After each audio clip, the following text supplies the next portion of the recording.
a great boy. Thank you, Judy, for that wonderful introduction.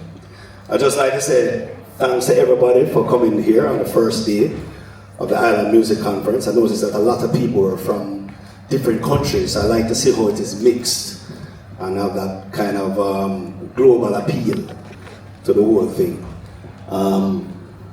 It'll be a great couple of days, and hopefully we can, obtain a word of knowledge within that time.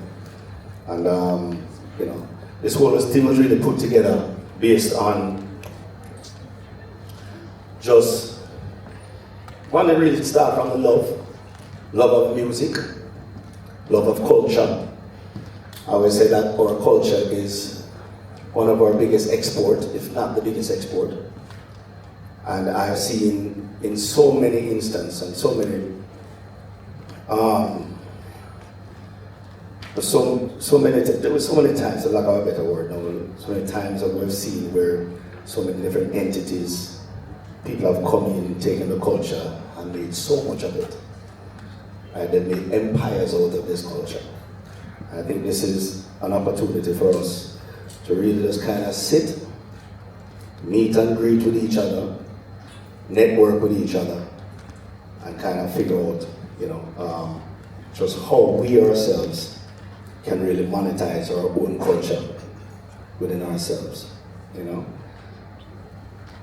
The greatest thing about dancehall and reggae for me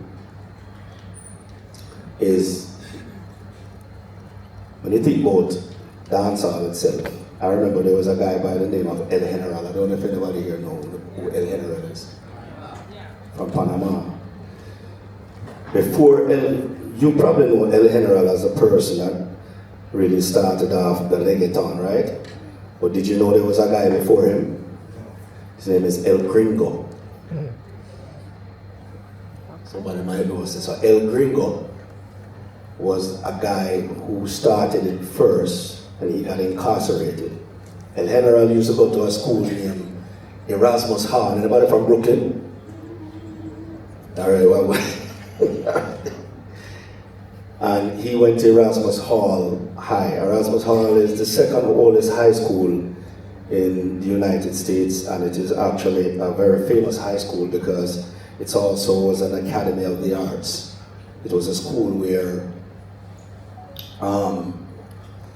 people like Clive Davis came out of there. Barbara Streisand came out of there. A lot of really great artists and people, the guy that created Jet Magazine, all these people that came out of there, famous place. But out of there also came two artists that used to go there. One was El General, and there were a lot more special than all these other people went there too. But El General used to be in the lunchroom, and it would be beating, they would be beating the bench. And when they beat the bench and DJ dancehall lyrics in Spanish. And they would do it by copying Licker Lenny and all these other artists that were popular at that time in Brooklyn while they beat the bench. Right across there now, there was another bench. They used to have cliques in these lunchrooms. You have the Panamanian cliques, you have what we call the Yankee clique them. And the beatbox and rap. And over the next side, so you have the Panamanian clique, which El General was at, and Clark and all the Spanish people over there. So, and on the other side of it was the Jamaican bench. And there was a little DJ with Marga and Red and Skinny, and that was me. And me used to DJ all of my little thing them. So I started DJ first because I realized I had a knack for lyrics. And I lyrically just started making up lyrics and rhyme because it got me attention, and I realized I got girls' numbers. So when I talk about them here and them bag and them shoes and them things, I just, oh, he's so cute. And give me them number. But out of that became a synergy with me and El General. Then after that, everybody used to come to the lunchroom just to hear him spit his thing in Spanish and I spit mine. But we had different lunchroom times, so sometimes we wouldn't connect at the same time. I started doing dancehall records now because I realized that I do some local dancehall songs and I get more girls. And I got attention, and out of that, I got a song called Mumpy. But I realized that Mumpy is that when you do Mumpy now, you get into the club for free, you drink for free, and you leave with the prettiest girl. So I was like, wow, this is a great career. But out of that whole synergy with me and El General, there was a guy by the name of Carl Williams. I don't know if anybody knows who Carl Williams is. Carl Williams used to be a guy that produced records at VP Records.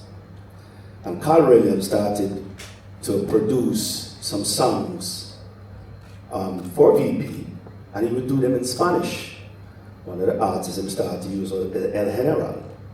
One of those songs is a song called Muy Bella, Muy Bella.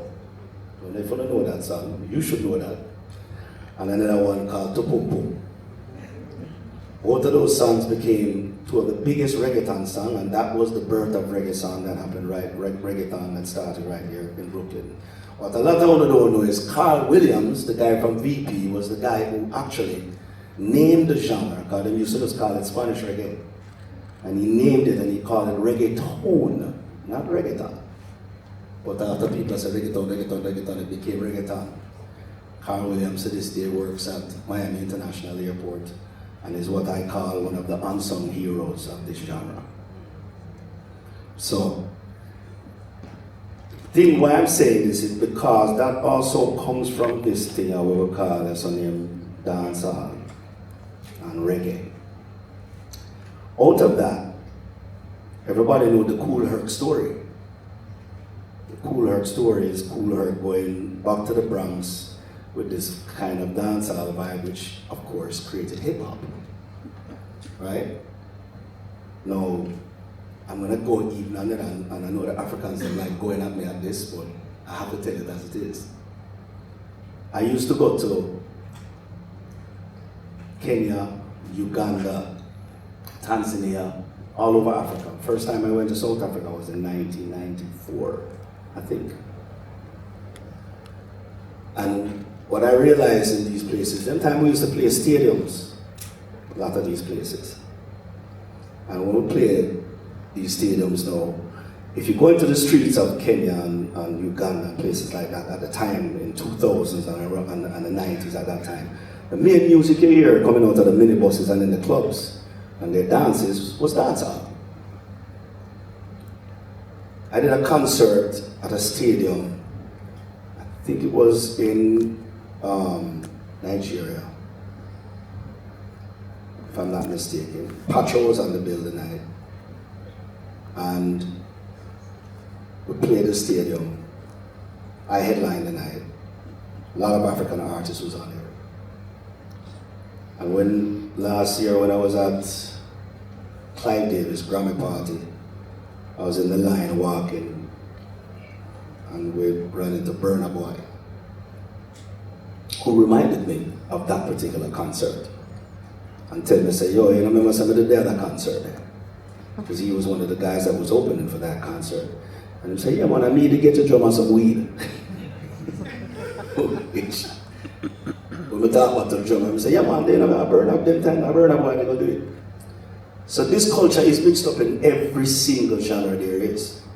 Now let's face it, hip-hop music is the only genre that has created, how much now, Jerry, probably about 7 billionaires? More, billionaires. There's no other genre that has done that. Rock hasn't done that. Rock probably has a few billionaires, but they've had it over time. They've not done it. If you look at it, them say hip-hop is on 50 years, right? 50 years. But how long has hip-hop been on mainstream? Jerry, I gave him about 20 years? 90s. Where you say it becomes mainstream. So really and truly, these billionaires have really gotten to become billionaires within 20 years. That's pretty quick compared to most people who do startups, right, to become billionaires, which all comes from where? This culture. Reggae and dancehall culture. I'm going to see a Jamaican billionaire will make it out of dancehall and reggae. I think it's about time we change the narrative. You dig? So this is what this is about. This is what this whole thing is. And it's a slow start, and it's going to take us yelling and screaming some more at people before they get it and realize that you too can become one of those billionaires if you're smart and have the work ethic and willing to learn and willing to take chances. You know what I'm saying? Those billionaires, I just say they all made it off the back. When you look at Doja Cat, who do you see? What the next one name? Lady Gaga, that's Grace Jones. That's where that come from. You know what I'm saying? We are the person, we are the genre that is the cool factor and continue to be the cool factor all over the world. And I tell you this because I've been doing it for 35 years. And I've been doing it and going into these rooms over and over, all part of the world, and realize that when you walk in a room, hey, they want to be like you. You know what I'm saying? Remember, my brother and I have a band with him Raven. You know Raven? Yeah. All right, tell me where Raven come from. Barbados.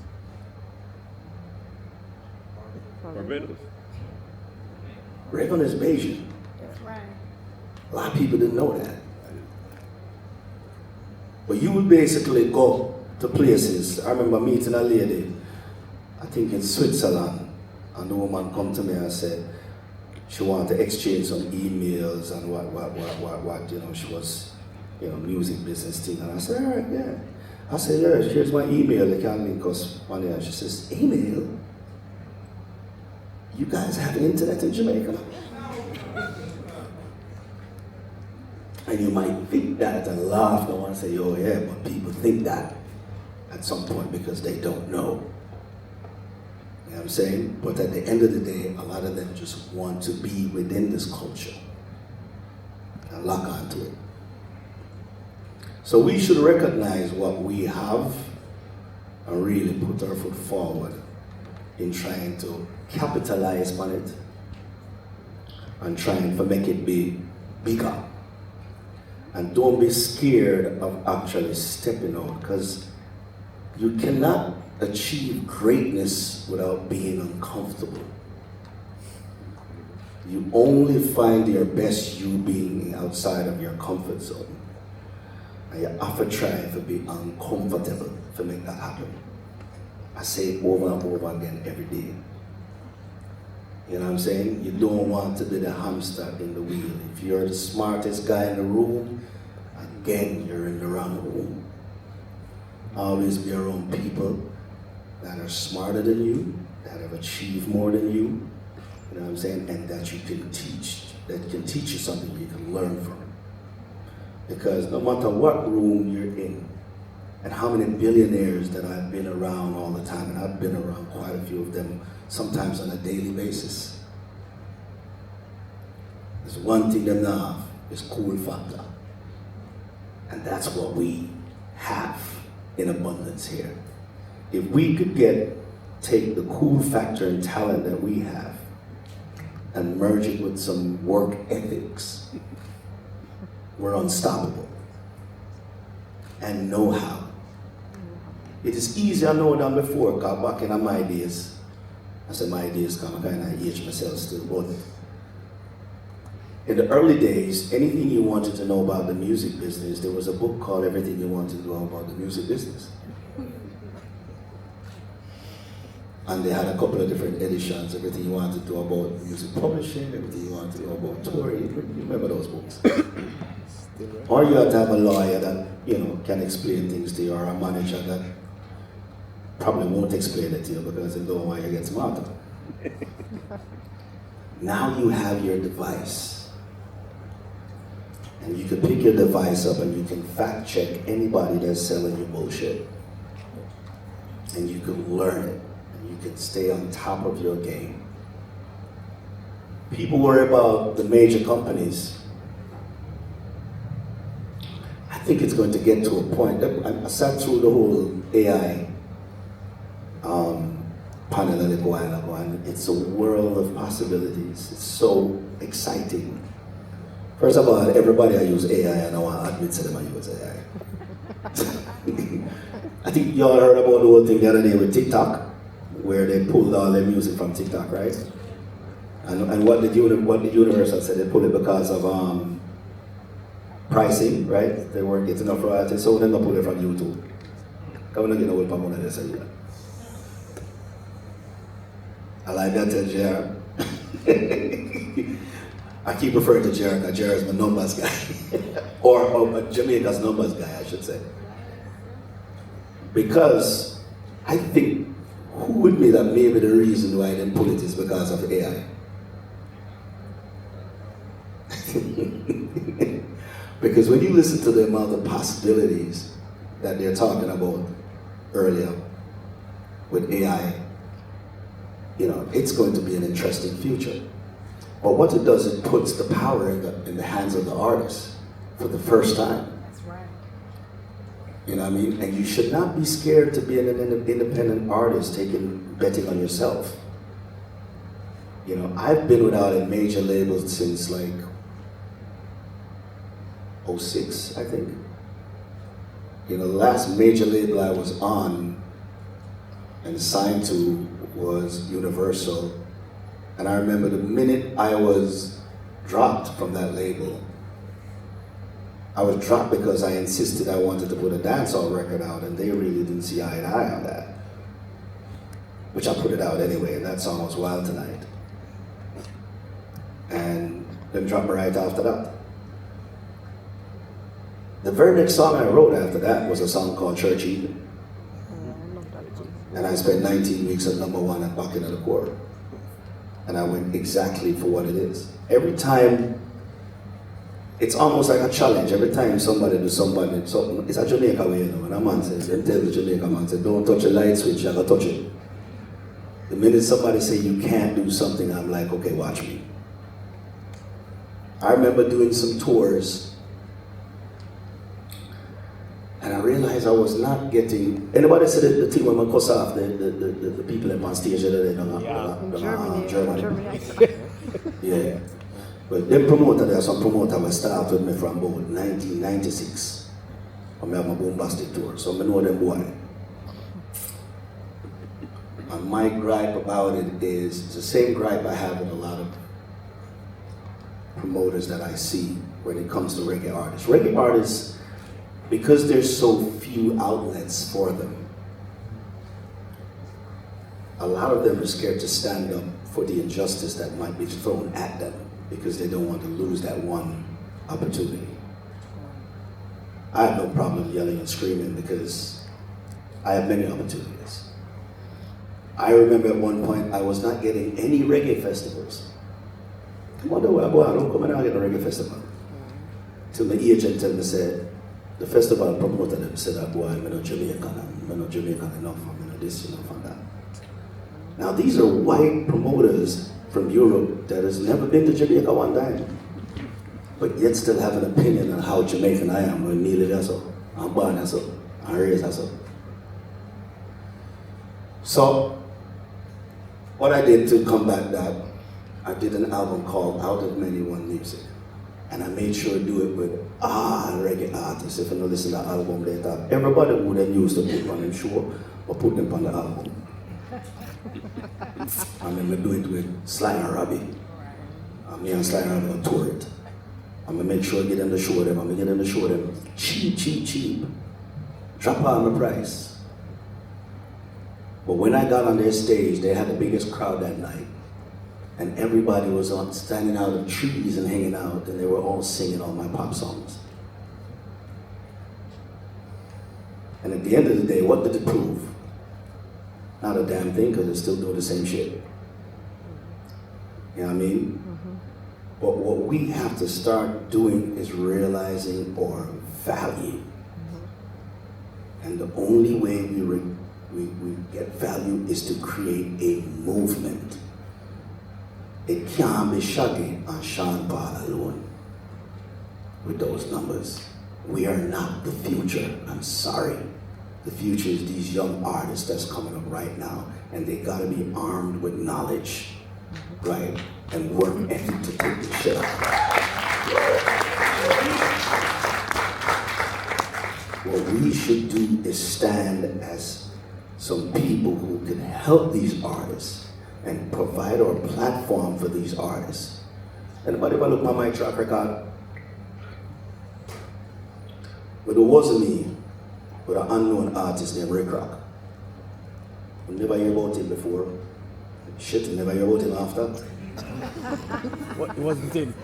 It wasn't him.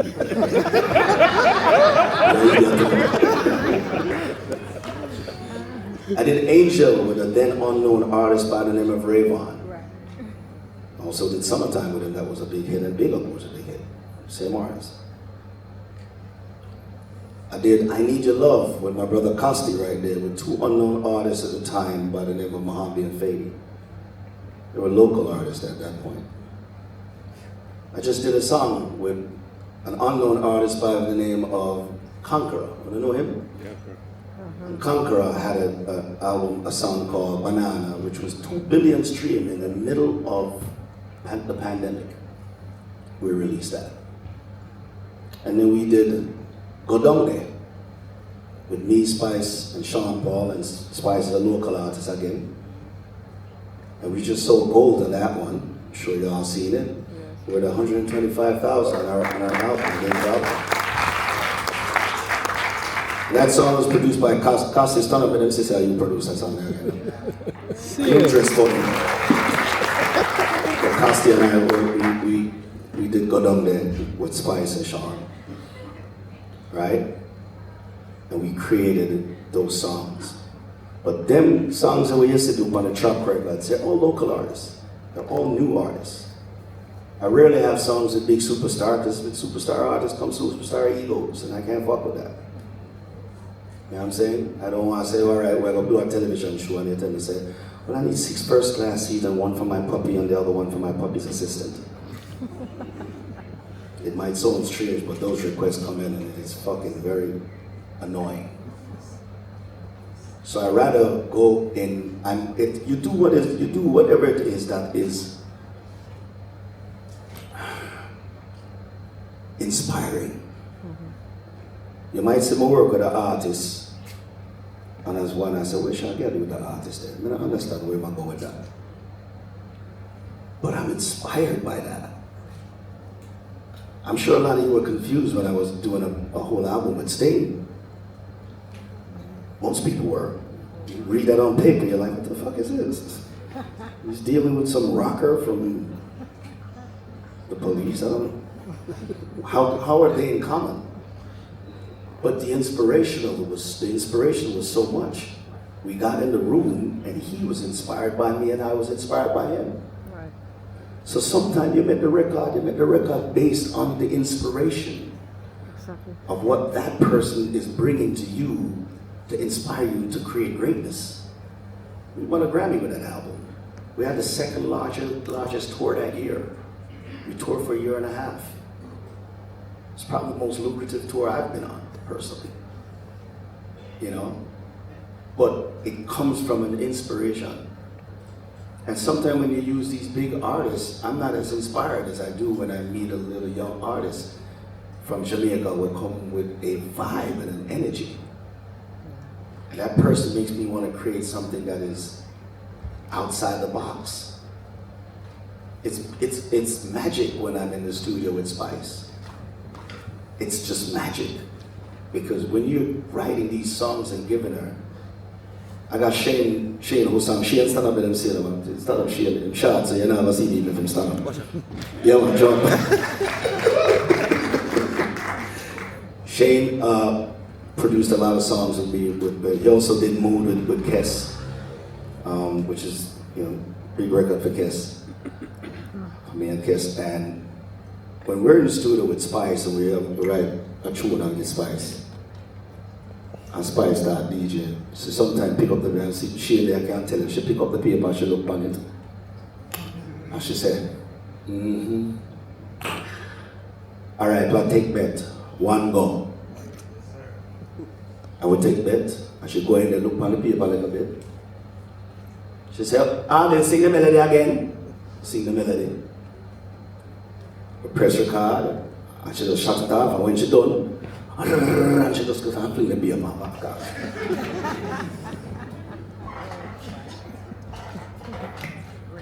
That's inspiration, man. You know what I mean? That's the type of fun you have when you're in a creative process. That's why we mess with Spice. You know what I'm saying? That's why we mess with some of these artists that we deal with, because the energy, the vibe, it ain't got nothing to do with whether or not you got this amount of streams or that amount of streams. We got Lav here. Stand up, Lav. Let them see you. Lav is an artist. Where's Lav? We have some amazing records we did with Lav and Costi and Shane and all of us. And Lav has got about 4.7 million TikTokers. 4.8. I'm sorry, Costi. And over 1 million on Instagram.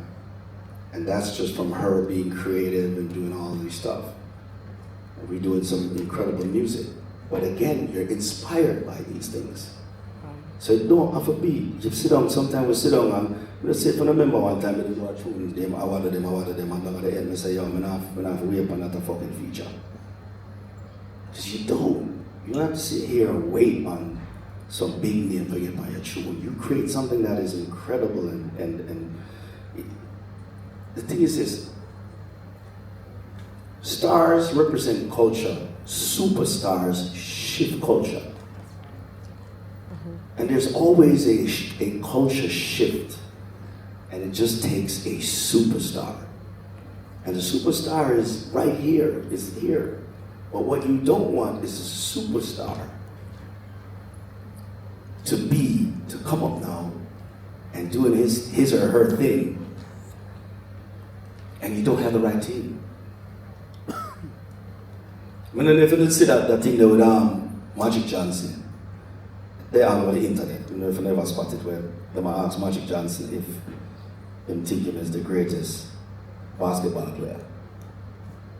You see that, right?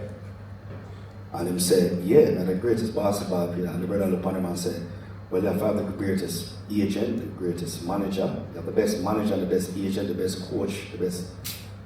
And Magic Johnson said, just go home and fire everybody. Because no matter how good you are as an artist, no matter if you're at your peak, if your people around you ain't sharing the same vision, right, you're not gonna make it impossible. It is impossible. Everybody, not because there's an artist in here, the person who's your manager, the person who's your agent, the person who's your social media person, they have to be on a level of professionalism. They gotta be pro. That means if the interview starts at 8 o'clock, you have to be there from 6. Because we're dancehall, we don't have the privileges as every other genre. You know, our genre is what? You drop no J, right? It's a 2%. It's measured different now. Listenership is number 10 worldwide. Number 10? Worldwide. No. That's what I measured. In listenership. What about consumption? Less than 6. Yeah? Streaming. Yeah, less than 6. Still a small piece of the pie. You literally can't become a bargaining power with that. Unless you have a superstar that has superhero-like talent, charisma, charm, work ethic, all of that in one. To have a superstar is hard, you know. I remember, I said it's so hard to get them put group together. Remember the Spice Girl? You have one of them we can see. She always take the high part. They want to call Sporty Spike. She always has sing the bridge them because the rest of them can't sing so high. So she don't go sing in the group. And then one of them just hold some little harmony and hold some low note. But you have one of them now, the black girl now, Scary Spice. So she represented the diversity, right? And she had the spunk, I had the baby Spice. You have to put groups together to get what you could get in one. So to find an artist that possess all of these things, charisma, charm, work ethic, you know what I'm saying? All of them in our one team. And talent, and can sing, and can dance, and can conduct interview and can take over a conversation and fill up a room, one person. That's a hard find. That is hard to find. People put groups together just to get that. So to have one artist to do that is very tough. What I'm going to tell you is that Jamaica breed that. Breed that. First of all, every Jamaican thinks that I'm a star. Every single Jamaican thinks that I'm a star. See, when the superstar them come down from foreign and come and say them just wonder why the Jamaican them not rush them. Because they think they're just like you. Matter of fact, they think they're better than you. That's the mentality of who we are. Jamaica breeds star. This genre breeds star. Ninja Man used to come out on stage and just stand up and people just dropped out. Right? You remember that? Just stand up and pose. Freestyle off